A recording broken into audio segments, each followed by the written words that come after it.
Pernah dengar ya istilah self healing? Self artinya apa? Sendiri. Healing, pengobatan. Berarti kalau digabung self healing, pengobatan diri sendiri ya.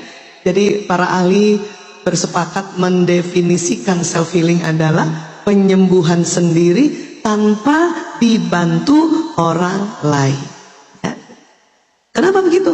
Karena ya kita ini perlu punya cara membantu diri sendiri dikala kita sedang bersedih, dikala kita sedang khawatir, cemas, takut, marah, kesel, jengkel ya. Bahkan disuruh juga bisa mengobati diri sendiri pada sakit fisik, dikala demam, pilek, batuk kan gitu ya, diare. Apa? Kita ini diminta, apalagi ya para bunda ini, para ibu-ibu diminta untuk apa? Sepertiga seperti dokter, sepertiga seperti psikolog, sepertiga mujahadah. Kalau nanti sudah ngobatin sendiri nggak mempan, hubungi dokter betulan. Gitu juga.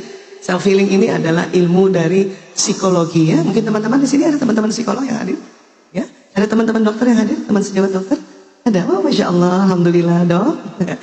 Ya, dan tentunya semuanya para mujahadah, ya, baik di keluarga maupun di umat, di masyarakat, ya. Nah, kemudian, ya, kalau definisi detailnya, self healing itu proses untuk menyembuhkan diri dari luka batin yang mengganggu emosi, ya. Semua orang pasti ada luka batin, ya. Apalagi yang sudah berkeluarga. Ibu lebih sering luka batinnya karena anak apa karena suami, Bu? Ya Allah, kenceng banget. Itu curhatan ya. Iya, sama Bu Isa juga begitu. Kenapa? Karena kadang kita waktu pertama kali menikah usia muda, belum lagi banyak taklimnya, belum lagi banyak belajar, belum lagi ngajinya juga baru seberapa sih gitu kan. Tapi ya nggak apa-apa, terus saja belajar. Ada salah, ada khilaf, langsung kita mohon ampun pada Allah, kemudian minta maaf pada orang yang kita terjadi konflik. Karena nggak mungkin kita berumah tangga sampai kita kayaknya punya ilmu yang mumpuni. Oh, bisa umur 70 tahun nih kan. Kalau kita mau merasa saya belum lengkap ilmunya, belum lama taklimnya, wah itu bisa sangat-sangat usia lanjut baru kita menikah. Ya, tidak apa-apa menikah saja di usia muda dengan tekad untuk terus belajar. Ya, saya sering juga ditanya kalau para ya adik-adik misalnya mau menikah, ya cuma tanya sama Bu Isa, apa tipsnya?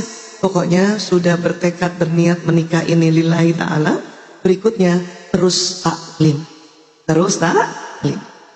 ya. Karena kita kalau udah nikah gak belajar, pernah rasa seminggu gak taklim teman-teman? Kayak apa rasanya?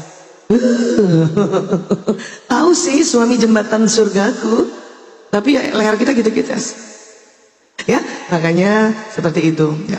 Tapi juga banyak para istri bilang, Bu Isa, kenapa kita terus perempuan yang harus taklim, kenapa kita terus yang harus belajar? Ada yang berpikir gitu. Kenapa suami saya jarang taklim, kenapa suami saya nggak mau belajar? Saya mau bilang apa ya, saya mau bilang gini doang, sama. Jadi suami Bu Isa jarang juga taklim. Iya. Ini korban lapor Pak. Gini, di otak wanita itu, di otak perempuan, menurut ilmu neuroscience, maaf ya bahasanya begitu ya. Nah ini, kita belajar otak dulu ya. Nah ini dia. Pernah belajar biologi? Pernah belajar IPA? Siapa yang waktu SD-nya belajar ilmu hayat? Ketahuan umur kita, Bu. Sama. Ya, iya. Jadi kalau kita belajar otak, rupanya Allah ciptakan otak itu dua jenis, otak besar, otak kecil, kemudian terbelah kanan dan kiri. Ya. Ada program di otak bagian kiri perempuan, yaitu program tarbiyah, pendidikan. Ya, dan memang perempuan ini harus belajar. Ya. Dan otak perempuan juga ada program berkumpul. Makanya dengan mudah kita berkumpul untuk belajar. Kan? Ini kita berkumpul. Bahkan waktu kesini pun kita ngajak yang lain kan. Yuk. Berkumpul bukan itu? Berkumpul. Ya. Pada laki-laki, kalau ada laki-laki yang rajin taklim, bermajelis taklim, itu keren banget.